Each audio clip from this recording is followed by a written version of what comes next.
this feels familiar. Oh, hey, Frank, Matt, Connor. Hey, I'm back, guys. Just in time for Halloween. Do you have clearance to be here? Who? Oh, Peter. Oh. Sorry. Yeah, I know. I look really different than I did the last time we met. Where the hell have you been? Raising a child. Oh, okay, fine. That's why you look like that. Yes, like death, which is why I'm here for Halloween. Yeah. Welcome back, everybody. We haven't recorded super consistently, although you guys have done a great job of holding the fort down. We did an okay job, and you know it. You did a serviceable job of holding down our beloved fort. But we're here to kick off one of our favorite times of year, spooky season. And, of course, I've been shoved out in front to introduce this year's theme. So welcome back, everybody, to the No Flicks Given Campfire Series.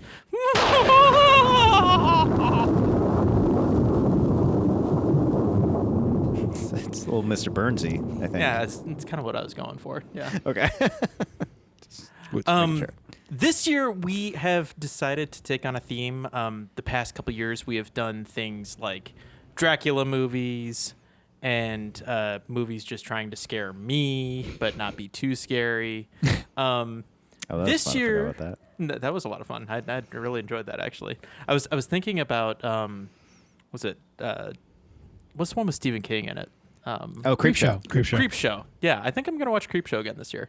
It's an every year for me. Yeah. Good man. But this year, what we're doing on this podcast is we are doing movies about cryptids from where we are generally from. If you don't know what a cryptid is, it is a creature of myth that does it have to be regional? It's like a Not Sometimes, but not typically. We're kind of straddling an interesting line this year. yeah. Because what I think we sort of landed on was as much as it's cryptids, it's sort of local legends. Yeah. You know, which sort of, you know, cryptids can be, you know, I mean, you can find a Bigfoot pretty much anywhere you look if you look hard enough. Yeah. But A Loch Ness monster, if you will. Exactly, Peter. Thank you. It's like a cryptid, but in a specific place. Yeah. So the one that always comes to mind for me is the Mothman. Mm-hmm. Like the Mothman is in a really specific place. He does a specific thing, and he steals people's catalytic converters. yeah, he's a giant moth. Yeah. So I was trying to find a cryptid for Texas, and shockingly, there aren't really any cryptid movies. I figured there would be like a chupacabra or like a jackalope movie or something that was set in Texas. Couldn't find it. So I went looking for a movie from the land of my birth, and I found a movie simply titled Lake Michigan Monster. And I said, that's good enough. And that's why we're here today. I had never seen this movie before I picked it. I picked it purely based on the title and nothing else. So that is what we're doing today. We're doing a movie, turns out not even actually set in Michigan, but for the approval of the Campfire Society of No Flicks Given, I give you Lake Michigan Monster. Probably a really obnoxious trailer. Oh, yeah. I assume No.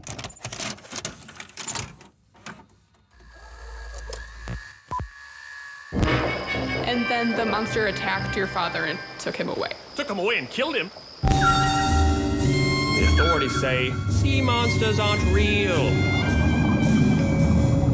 Well, you see, our monster resides here. Yeah, we know it's Lake Michigan. It's the name of the movie. And this is my band of rowdy cutthroats, Dick, Nedge, and Sean Shaughnessy. Damn it, Sean Shaughnessy! Wow, this thing's actually pretty big. Monsters aren't small, Nedge. This huge monster monster has you in its grasp, and then it just lets you go. Terrifying, nevertheless. Next stop, Lighthouse Island. Do we have a boat? It's pronounced pontoon. I'm not sure that's right. Hey, what are we painting here? It's a freaking landscape. Oh, yeah. I can see it.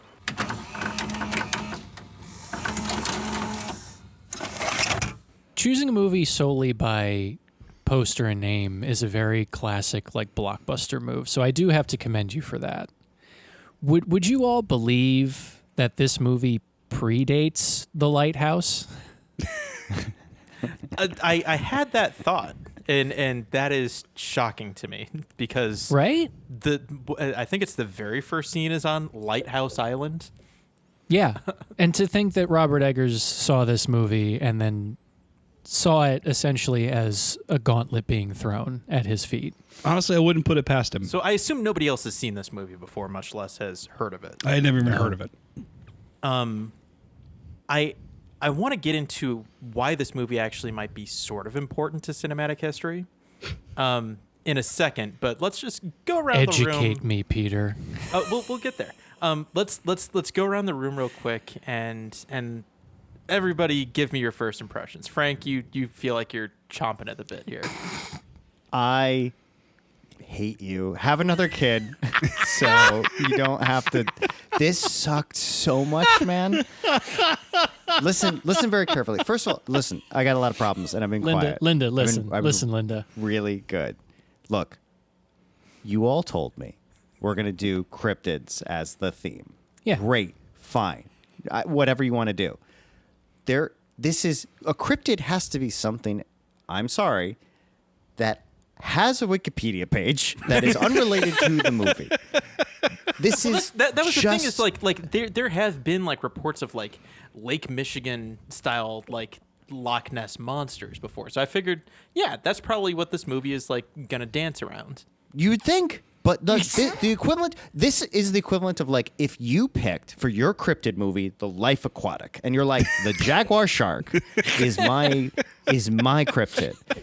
Like this does not on any level qualify for this series or my attention. When I was watching it last night, I was almost like, should I go back and pick something else? Should I go back and pick The Dog Man, which was my We would be one of even my more other upset with you I if we probably, watched this yeah. and Well- didn't record an episode on it. More upset because I would have to go in search of a DVD on eBay of Dogman to purchase and own so that I could digitize for everyone to see. Matt, what'd you think of this movie? You know, I there are parts of it that I enjoy. I appreciate the spirit of the troupe of people who put this together. It actually, Frank, reminds me a little bit of the energy of Dude Bro Party Massacre. Dude, Bro Party 3. Massacre. I knew we were going to talk about this. Yeah. And I wanted to ask you why I find that to be a masterpiece and this to be unwatchably bad that should have been 7 minutes long. Like why am I I don't know. That's what I'm trying to wrap my head around because I was watching this thinking, oh, Frank is going to love this movie. When you when you first watched Dude Bro Party Massacre, because I thought I was a coin flip. I was like, you guys are either gonna love this or hate it. Yeah. When you first watched Dude Bro Party Massacre, did you watch it by yourself or with a group of people? I watch it alone. Okay. So that was going to be my saving grace. I was like, maybe this is just funnier in a full theater.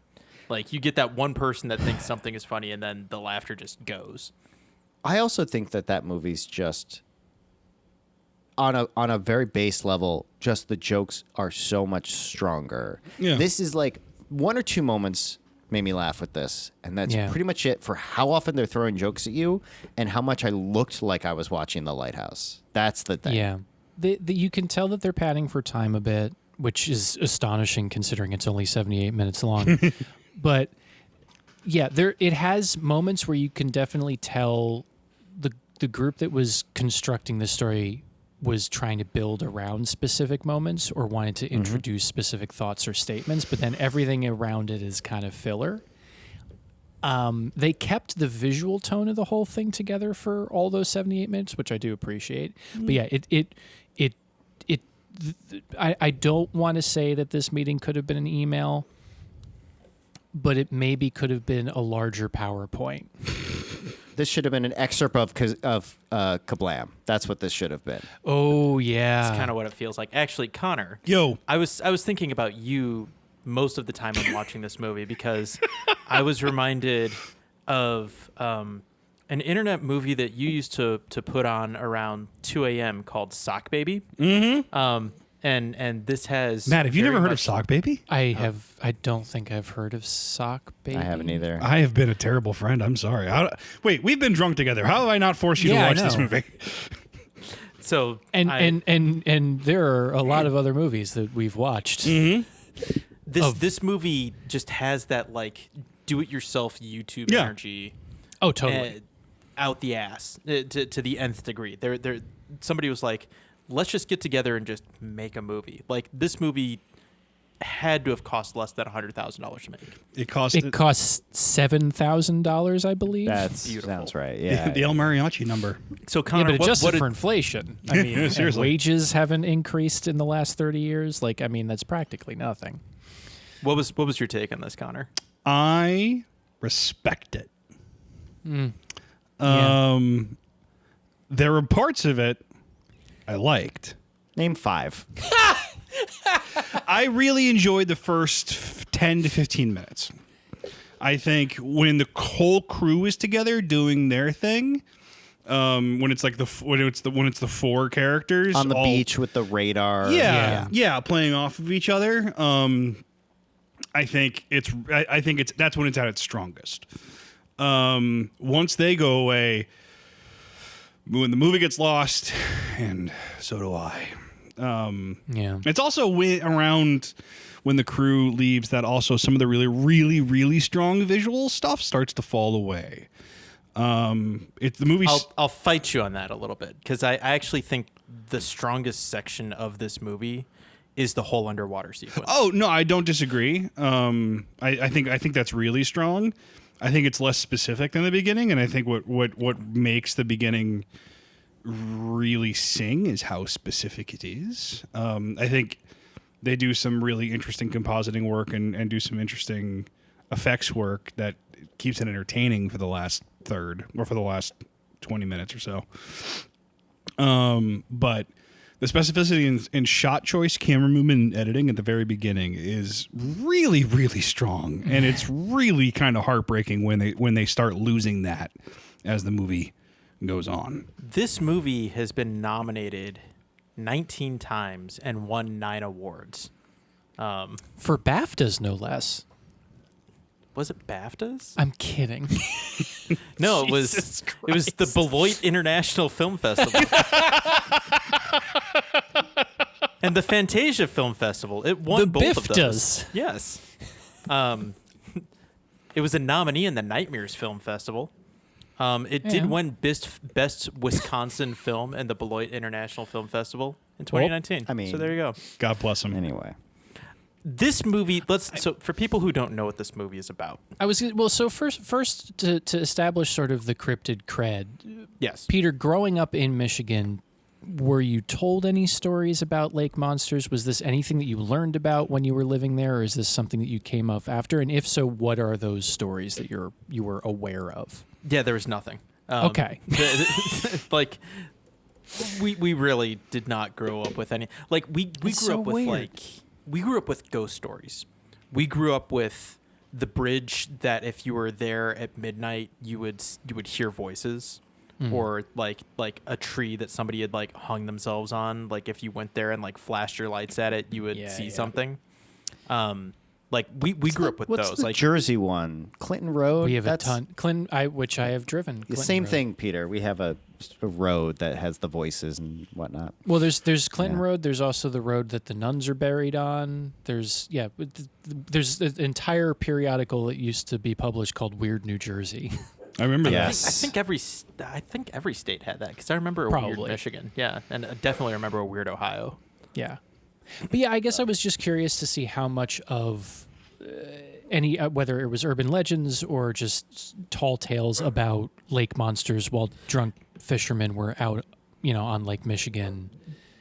Now that you say that, the closest thing I have to that is I remember, and I don't remember if it was people just sort of messing with little kids or like a real thing, but it would be like, somebody had found like a giant fish with like teeth, and like that was as close as we got, but it wasn't like a standing thing. It wasn't like there was a name for that fish. It was just like one guy one time, got bit by a fish in Lake Erie, and it took off a chunk of his leg, and then he was never seen again. Which is so interesting to me, not coming from the Midwest area or the Great Lakes area, but there being, at least in my perception, a mystique surrounding the lakes. Not only because of the wrecks and Edmund Fitzgerald and all that sort of stuff, but just generally speaking, just there's something different about the Great Lakes than any other bodies of water in the world. And so I found it a little surprising that just from that, there weren't necessarily a lot of tales that you get from like, monsters in locks in Scotland or some sort of analog to that. If they hadn't polluted Lake Erie to shit from like 1960 to 1990. But there's your origin story. Yeah, we get Swamp Thing. Or the Toxic Avenger. That's our cryptid.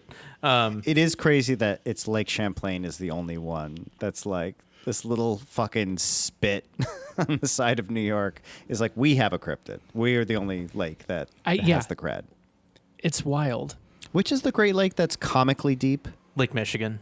Michigan, okay. I'm pretty sure it's Michigan. It's either Michigan or Superior. Those are the two biggest by far. Yeah.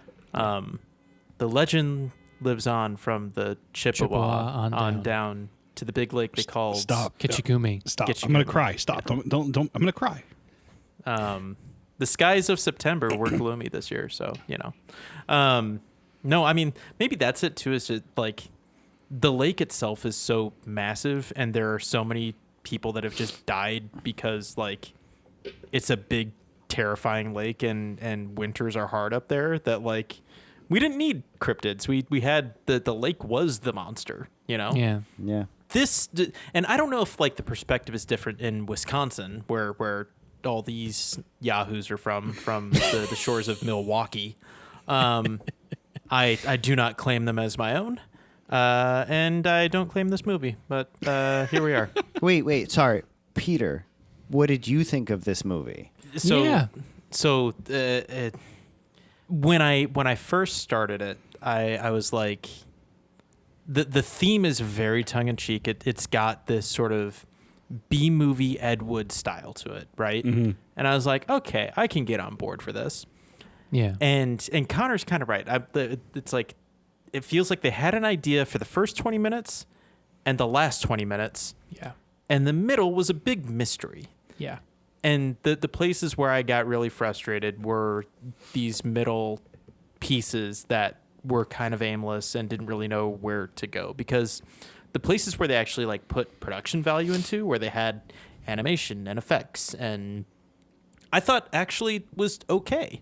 Like, I think there's probably a really entertaining 40-minute movie in here. Mm-hmm. 7. But I did want to bring it back to why is this movie important for movie history? Have you guys heard of the movie Hundreds of Beavers? Yep. Yeah. Mm-hmm. Yes.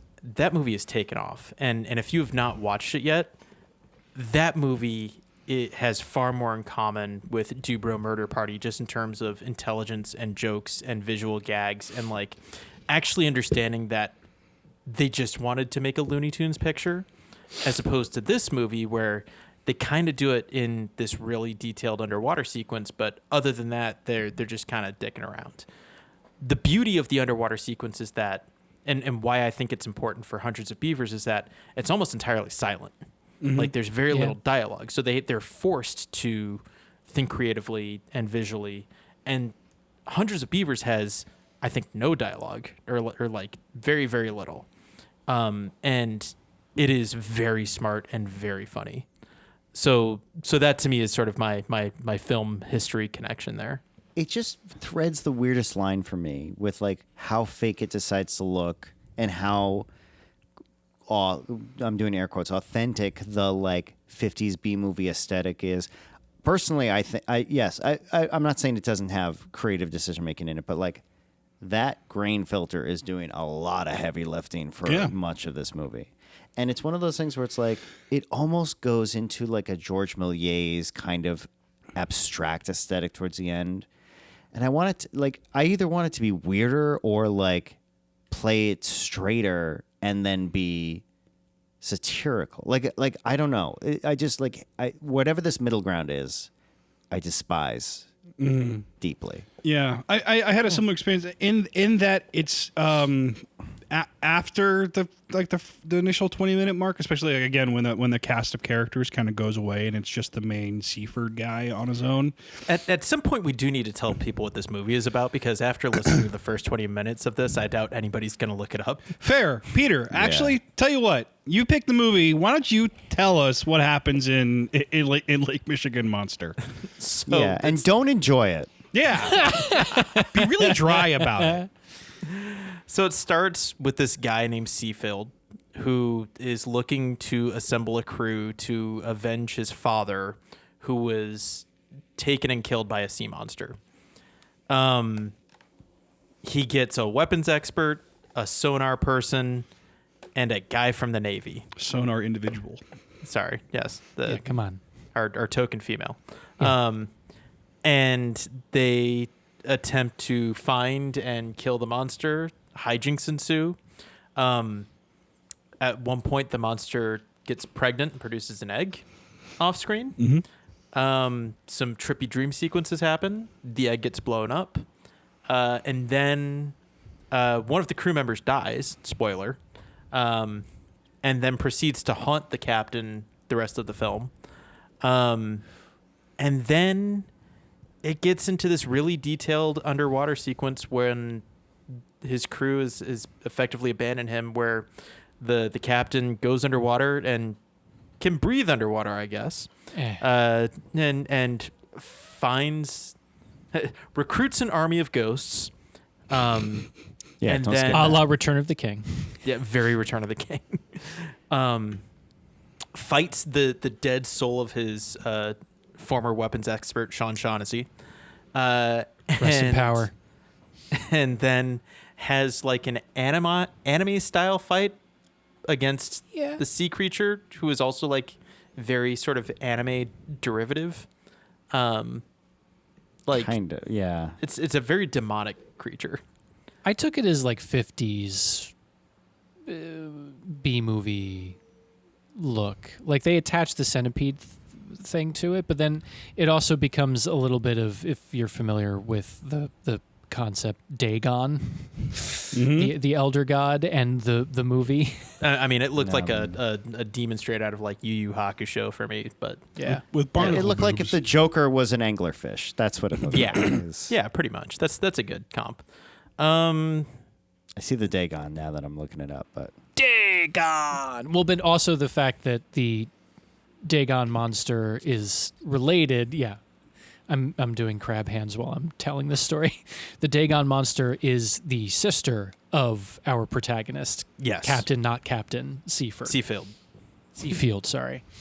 I'm getting I'm harkening back to the Zemeckis Beowulf too. I feel like wasn't there a lot of which the was all dragon is the son. Yeah, the dragon is the son of Beowulf. Like Grendel was the son of Hrothgar, which none of this is in the actual text of Beowulf, but that's a discussion for another podcast. Yeah, episode. We'll get there. That's again another cryptid, Grendel, according to Peter's scale. Well, none of us are Danish, Frank. Listen, I was asked to pick a movie. This is the movie I picked. Nobody fought me on it. Here we are. Well, because it's like I like you went, oh yeah, Lake Michigan Monster. Of course there is a cryptid Lake Michigan Monster. Why wouldn't there be? Yeah, I definitely walked into this Yeah. expecting like a sci-fi original level thing. And this is certainly less than that, but and also sometimes more. And also more. Like if the Sci-Fi Channel had a budget behind this and maybe a producer, I'd be curious to see where we end up. Yeah, I don't think it's better with a budget. No. No, I mean, But a producer, maybe. like somebody to actually give some notes and like rein in the writer, star, director. Yeah, Like it's tough when you're doing all three at once, and there's nobody there to really tell you no. Yeah, It's just I really did when I once like I was 2 minutes in and I realized what I was in for. I was like, oh, Peter picked a short film. This has to be 11 minutes long, and this is the gimmick of like we'll just go through it and to look it up. And I know it's not even 90, but like man, demoralizing to see that this and I also was like, maybe it's going to shift. Maybe this is like the fake 50s movie, and then it's going to get kind of like, what's that show on Netflix a few years ago? It got canceled. Kevin Can Fuck Himself, where it's like a fake sitcom. Yes. And then Yeah. it switches out into this gritty world kind of thing. And I was like, maybe that's what we're doing. And maybe a line of dialogue won't be 80 yard at some point in this movie. But no, it was just. No, the problem with this movie is that it's winking with both eyes and it can't see itself. Like, Oh my God, That is a hell of a fucking metaphor. Perfect. yeah. Well That's put, really Peter. good. Well put. I'm very proud of myself for that. You should be. Is that? Did you just think of that? Because that is great. Yes, For I'm this. proud of you. I did just think of that. Winking I with was both like, eyes. what is winking too hard? It's winking with both eyes. That's brilliant. It wants to take itself so unseriously that the rest of even though they're putting a ton of effort into this, clearly, for some parts, like the whole golf sequence, Yeah. don't know what they're doing there.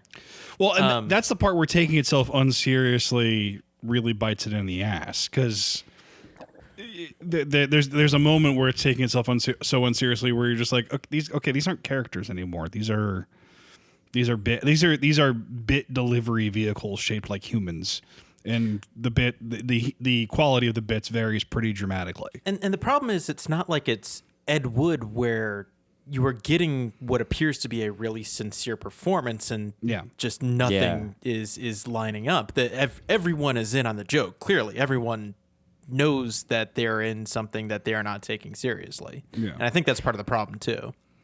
There's also, and like this is an oversimplification, but like you want there to be a like, I have love for 1950s B movies, and that's why I chose this as a movie. And you're like, I feel like you got handed this as a piece of paper, as like an assignment, and you don't have. I feel nothing, no connection. Like, yes, you can mimic some semblance of shots, but it's also like, I don't know. It looks like anytime you spoof a 1950s B movie, it doesn't look like a 1950s B movie. It doesn't really like feel like that. There's so many oblique angles and there's weird sort of like, it leans into too many sort of like dynamic pieces for like the.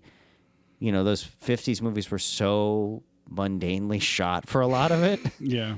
That's a really, like, you have the filter on your camera, but then you have these, like, dramatic, like, things, or even like, I think of, like, the underwater shots in Creature from the Black Lagoon, which are amazing still, but they're also, like, very simple as far as, like, just point the camera at the creature with the suit and all that. You know, it's one of those things where it's just like, there's nothing to latch onto because it's just making fun of itself. It's not making fun of something else. When it's successful, in my mind, it looks like what a 1950s B movie feels like. That level of intensity, while also mimicking like black and white, Like 16 remembering. It's like trying to make a B movie from memory. Yeah. Yeah. The unfortunate thing is, again, like, because it is this sort of winking thing, and because like I said, the characters aren't really characters. You know, as soon as you lose that sort of like almost Wes Andersonian composition, the whole thing starts to fall apart. I mean, God, it like. I remember. I mean, I just watched this like earlier today, but I remember watching. And when they got to like the fourth or third instance of describing what the plan is, with all of the graphics on the like the whiteboard on the piece of paper, and I was like, all right, we're probably like halfway through this movie then, right? Like this is what this movie's going to be all about. And then it was 11 minutes in. It was Well, and it almost gets to the point where they could figure out kind of what the movie should be about. Like it gets into the rhythm where it's like, okay, there's these repeated plans by a dude who is starting to, it's becoming apparent that he is a grifter to some degree.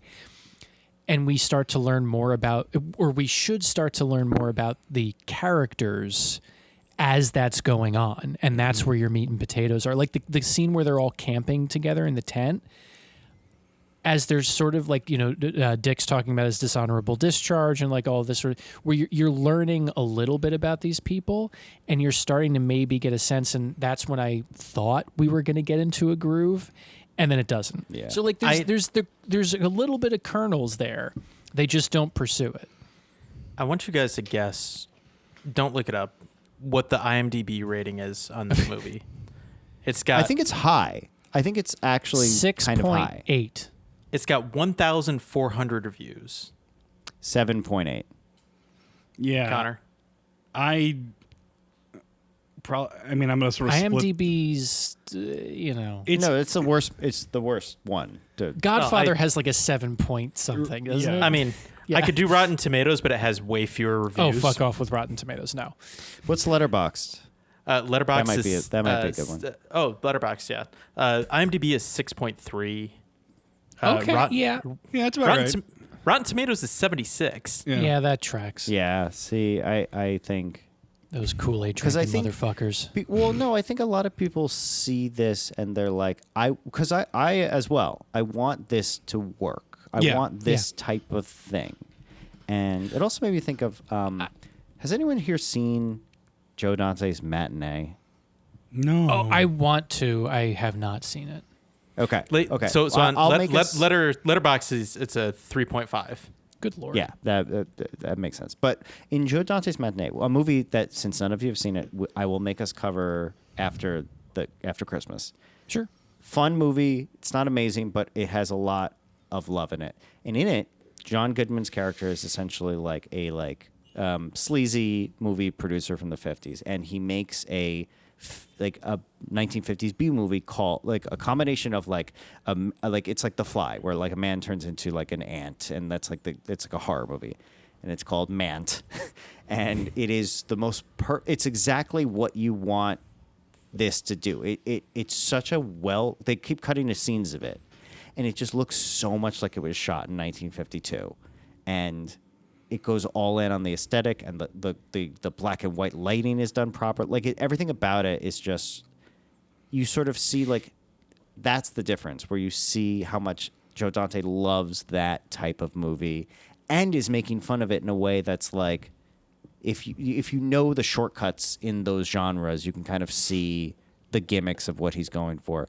Versus this, where it's like, I don't know if loving 1950s B movies or this kind of aesthetic grants you any additional access into this movie. I think it just serves more as a tool for these filmmakers to do certain things cheaply. Mm-hmm. I think that is a lot to do with it. Yeah. And I'm the whole way, like, regardless of how much it was ebbing and flowing as far as my interest in what was actively going on, I was rooting for them the entire time. Yeah. And catching like their little tricks of like, he's on the ferry and then suddenly he's in the engineering section, and it is, because I am who I am, it is clearly a museum diesel submarine that he's in.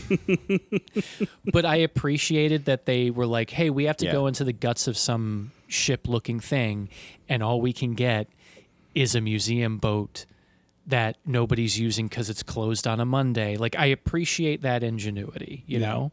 Or the fact that, like, the lighthouse is clearly also a museum, and then, like, they kind of play that into the captain's character, which I thought was also going to go at somewhere, and then ended up really not. Yeah, that was my first like that's a bummer moment of the movie. Was just sort of like especially when she goes outside and she takes the cardboard off, and it's just a museum that's there. Yeah. No, and the Joe Dante thing got me thinking about we were talking about like the George Méliès influence, which made me think about like the ghost people. There's a shot where they're on a boat. I can't remember if that's in the dream sequence. No, it's after he recruits them, and they all stacked up on top of each other like a giant Lego tower. Almost funny. I laughed. When they fall forward. There's that, but there's also a shot, and I don't remember when it happens, when there's a bunch of the ghost guys, but they're not in the coats. They're in like body stockings with the mask, and they're running around doing like the silent movie caveman thing where they have their arms doing the flapping thing. Yeah. It reminded me that the thing that just occurred to me is like the George Méliès thing is partially, it's an influence from an artist that we want to pay homage to or use his imagery to tell our story. Also, George Méliès was inventing special effects. They look like shit relative to what we can do now. They are artistic and gracefully done, but also as a audience member of the 21st century, you can see they were made 100 years ago. Yeah. And that sort of is kind of the whole game on this movie is they reach for the George Méliès effect because that's the one that they could do. Yeah, and it's not for any sort of love or appreciation for the art form of that period of time. Or maybe it is, but it doesn't cohere with the rest of the piece in a way that means anything. It's also, I feel like they're just doing that because it's too black and white. Like the George Méliès thing and the 1950s B movie thing have fuck all in common as like a concept, other than there's something you can do cheaply today. Yeah, and if the exercise was, we want to make a feature film, we have $7,000 to do it, and this is the way that they did it, I applaud that. Sure. If they read Rebel Without a Crew and was like, we're going to make our first feature film for $7,000, which it's odd that that's the number that they landed on, so we can start our filmmaking career in earnest. I get it. I don't blame them. And if this is their first thing, then it sags in the middle, then so there's a lot of stuff. Yeah. And then they followed it up with Hundreds of Beavers, which I haven't seen, but people seem to really fucking like. Yeah, I watched. I was only able to get about halfway through last night just because of exhaustion. Mm-hmm. But the part that I saw is really, really solid. Yeah.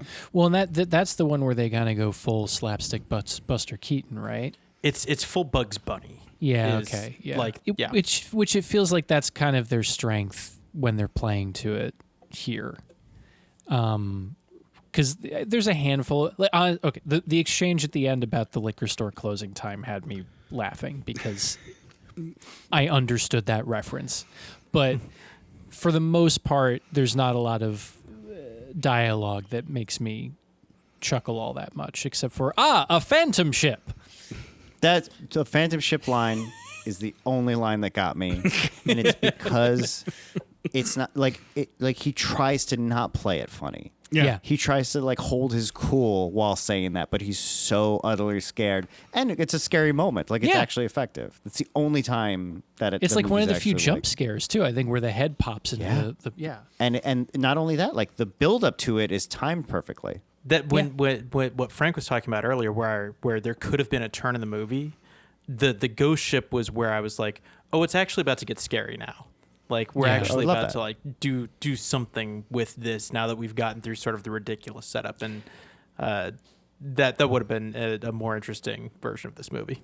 There's 200 seconds when he goes to the church and he recruits a ghost army where I'm like, this is so unexpected that I'm sitting up and looking at this, but then you're like, wait, but I don't really want this in this movie. It's just so it's so the fact that he's like, I'm gonna sell, because he goes there and I was like, oh, he's being haunted by something, and he's like, no, I'm here for these specific ghosts to sell my soul to get them to kill the sea monster, and I'm like, I almost like what's happening here, but I hate that it has to play out now. And then it was over in 2 seconds. Yeah, it was pretty quick. Yeah, and then they do the Seventh Seal thing where he's playing checkers with the ghost. But again, they just kind of clunk their way through that. I don't know. We're also at the very beginning, there's a hint of there isn't a sea monster, and he's faking this. In the first 2 minutes, he says something where it's well, the people are questioning the validity of what his the story you were a fathom is. Out. That you do know, it's 6 feet. Which I did not know how long a fathom was, and that did work for me. But you're okay, is it a Godot is it Jaws waiting for Godot? That's something. Yeah. That's something. The interesting metatextual conceit of the movie is that it's a man who is doing anything possible to actually avoid his problems. Yeah. He's throwing other people at it. He's throwing ghosts at it. He's trying to run away from it. And in the end, he actually has to go and face it, and it turns out it's just his family. Like, Yeah. you know, there's something there. Oh yeah. I mean, Yeah. and that's the thing is there are a few somethings there. They just haven't. They don't ever decide which something they want to pursue. Yeah. That might be like a first movie or like early draft of script problem of like you have everything in the kitchen sink because you just want to cover everything because you're afraid you aren't going to get a chance to do any of these individual things. So it forces you to be non-committal about your theming. You also wonder how much of it is budget driven because there was no budget. So like, I guess we can do this. Like we have this lighthouse for the next 8 hours. What can we do with that? Like, you know, somebody's letting us shoot in this museum. Let's make sure we work something in there. Like, and having the writer director star talk into the darkness is free. Yeah. You saying that there is a like it's about this guy who's just running away from his problems and the problems are his family. It's like you're making me realize there's a list of movies somewhere out there that the title of the list would be Had You Just Gone to Therapy First? Yeah. You know, it's just one of those things where it's like it's such a convoluted mess, and it's one of those things where it's like, yes, I think you're hitting the nail on the head with the like writer, director, star kind of thing. And sometimes you can make Citizen Kane, and sometimes you can make some absolute dog shit because you're way too close to whatever you're doing, and you're way too stretched thin. And I don't know if you have your finger on the pulse of your own tone in a lot of capacities. But I also think this is kind of exactly what it wants to be, which is my problem with it. I would appreciate it more if it was shooting for something admirable and failed to reach it than do this utterly obnoxious, like, just throat punch of a tone at me. See, that's funny because I see this as reaching for greatness and missing. Like, I don't think that these people didn't care about what they were making. I don't know. I don't think they didn't care. I just don't think they were looking in the right direction for I think the what they problem wanted too to is care about. there is a very fine line when you're making these kind of movies that are supposed to be good, bad, or whatever. Of yes, purposefully making a movie that is not polished and refined, but trying to incorporate that as part of the charm of the movie. And I honestly, whether or not I think that works with an audience is a matter of taste. I don't necessarily think there's a right or a wrong way to do that. Because I'd like Dude Bro Party Massacre 3, like as much as there are moments that do make me cackle, I am also often confounded by that film personally. Yeah, agreed. And I totally understand why other people think that it's great and like just enjoy it from start to finish. And so I it is a really subjective razor thin line that they're trying to walk. Yeah, if you're not paying close enough attention, like those two movies really seem similar. Yeah. There's a nuance that like I couldn't put my finger on right now thinking about it, and I have strong opinions on both of them. I definitely had more than one moment of wishing that I was the kind of person that would be a 100% bought in on this movie kind of person. Same. Because I know they're out there. In Milwaukee. They all live in Milwaukee. I mean, you could see this, like, if you were to find out in 5 years that this was doing gangbusters at midnight screenings, like somewhere, would you be surprised? No, but it's that kind of thing where it's like, okay, look at those film festivals you were talking about, where it's like I watch 5 low-budget movies that are trying to take themselves seriously, and my ass is killing me in my seat. And then this comes on after that, I'd be like... Breath of fresh air. Yeah. Breath of fresh air. Like, even just scrolling through Tubi, you'd see this and be like, what is going on over here? You know? Yeah. I think that's what it is. And it does significantly benefit from the fact that you can tell, regardless, that the people involved do care about what they're doing. And I think that is noticeable whether or not you jive with its failings or not. Can I ask a question? Because this movie made me think of it, and I would like to see everyone's answer. What is the worst movie we've ever done on this show? On Just this show, not our shows before this? I would say let's limit to just this show. I gotta have to look it I up. wish we had a list. Yeah. We do. I on was iTunes. much more angry at least one or two other films that I have maybe expunged from my memory. Oh, fucking Horizon. I would rather watch this 16 times. It's fair. Like this, whatever. I mean, again, there is lulls in the middle. It meanders, but I would still classify Lake Michigan Monster as an actual film, like a movie from start to finish that has a plot and characters and a beginning and an end, which I cannot say for Horizon. And it didn't cost $100 million to make. Yes, it costs probably as much as like some background character's wardrobe in Horizon. I can't wait till that second part comes out, guys. I'm so curious what's going to happen. We saw what's going to happen. The first movie ended with a 6-minute trailer. The next one's starting with a lawsuit. Horizon's the one that immediately comes to mind, but I feel like there are lower budget, perhaps worse films that we have seen. Not in recent memory, I don't think. Yeah, I'm going back through our list. I mean, I was not on Alligator 2: The Mutation. Oh, that's a fun one. It's so old. It's at the end of the day, with very, very few exceptions, and Horizon is one of them. All of the movies that we have watched for the purposes of this show, I can find something about them that allows me to root for them to some degree, even if I'm 80-20 in favor of disliking it. Mm-hmm. And so I think that like even with this and its failings, there are parts about it that I find charming. Even Wing Commander had some stuff to like. Hell yeah. Oof. Now you got me thinking.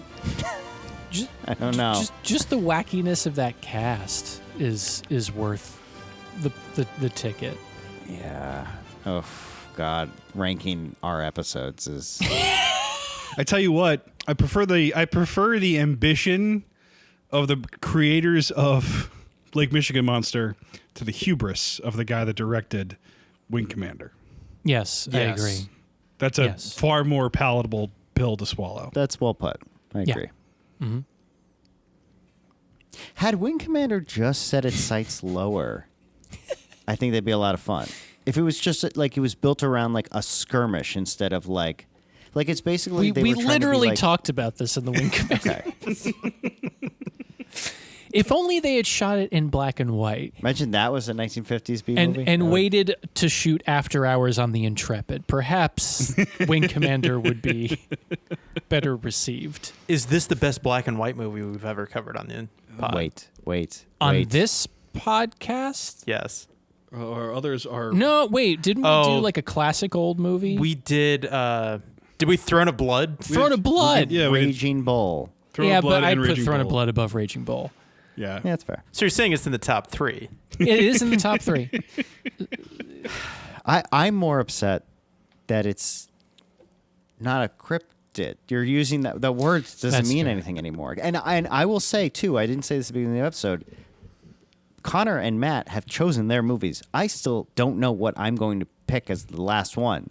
Yeah. And you have really thrown the cards up in the air, and it's made me have a lot of options. I'm thinking about, have you heard of this movie where there's a cryptid that attacks Amity Island? Frank, it's 2025. Yes, there are no rules. Okay. There's a movie they made a while ago with a cryptid from Skull Island where they bring back to New York. Yeah. I haven't heard of this. That's the end of the episode right there. Well, because I was originally going to pick... Well, I won't say what I was going to pick because it's... Well, that's the end of the episode. I mean, do we want to stop recording? Is there anything else that we want to cover on this? No, we can say... We have to set up the next straws. thing, I guess. Yeah. No, we should set up who goes next. Okay. Do you have a system for that? Who? Yeah, I mean, No. who is going... Matt, what's yours again? What are Well, your movies? my crypt is the Jersey Devil. Right. But Okay. there are 3 Jersey Devil movies, and now I'm not sure which one I want to pick because this has also thrown off the curve a bit. You can change. You have not said out loud yet. So, I know. Connor, what do you? Well, actually, we know what Connor's doing. Are you still recording? Are you still recording, Frank? I'm still recording. Yeah, we're still recording. we're Are still you going to do the recording. cryptid that attacks the Nostromo Do in we- 1979? No. Well, we know what Connor's is, so I guess, Connor, you're going to be up next. Yeah, no, we were a little loose with our definition of cryptid this year, and Frank, you're just going to have to get used to that because next week we're covering a famous not cryptid, more of an urban legend from my neck of the woods in Northern Virginia, and we're going to talk about the Bunny Man. The Playboy Bunny Man? Oh, you'll find out. You'll learn. Oh, you'll That's- learn. That sounds like what the is guy that Bunny lives in Man? the woods that has the box of porn that you find when you turn 13. It's not not that. Oh, okay. Wait, it's not that, or it's not? It's not that. Wait, are we in a bit, or are you picking a movie called The Bunny Man? Like, what are we? I don't know what's real. Both anymore. can be Am I true. in the Matrix? Frank, both are true. It's not a red pill, blue pill choice. You take them both, and you wonder what happens. No, it next. is 100% black pilled. Yeah. 2011, The Bunny Man. Oh, this looks like porn. Tune in next time for the Campfire Series. Do you know the Bunny Man? The The Bunny Man. Is the Bunny Man even The streaming Bunny anywhere? Man. It's streaming privately. Yeah, Those okay. of us who were, again, had to buy a DVD for this one. Old Captain Seafield, a monster, you say, rose up from the depths and men started to play. Your father stood bravely with harpoon in hand, and that was the last that anyone seen of the man.